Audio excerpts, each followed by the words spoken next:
our neural networks will change. Right now, if people are listening to us or watching us, it doesn't matter.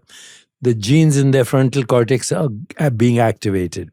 If you and I were having an emotional conversation and somebody in Africa or China is watching it, their reptilian brain would change.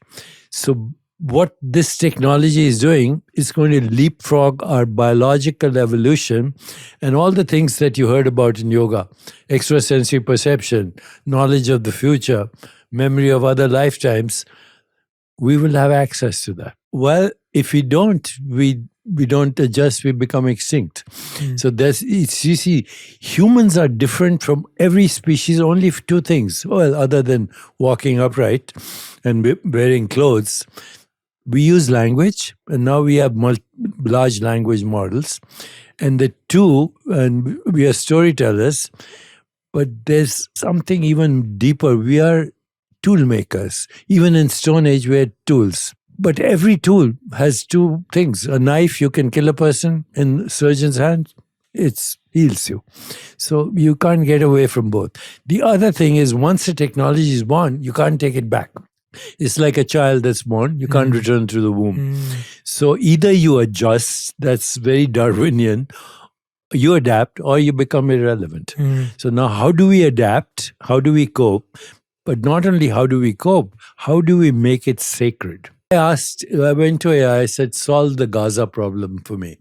Create peace and prosperity in Gaza. 15 steps, all very practical. Resolve the conflict, create abundance on both sides, make everyone happy. The technologies are there. Who's interested? Children in Gaza and children in Israel.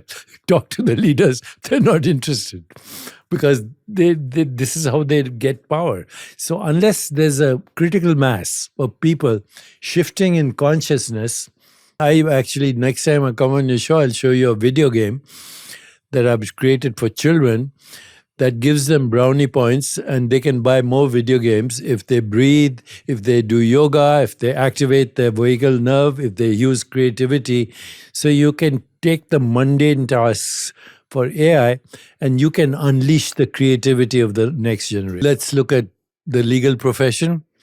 Contracts, AI can take care of that better than any lawyer. Okay, now the lawyers then have to take care of society by looking at the Constitution, by protecting the Constitution. They'll have a lot of work, even litigation, okay, because AI can't do that for you as effectively as a creative lawyer. AI can simulate creativity, but it cannot have fundamental creativity because AI is built on algorithms, and creativity is breaking the algorithm. That's what we call disruption. You know, when the calculator came out, people said, oh, this is going to get, we won't need to do math. No, we improved on math. With AI, we will improve and improvise new theorems on math because even in math, Ramanujan, the great Indian mathematician, they used to ask him, where do you get your theorems from?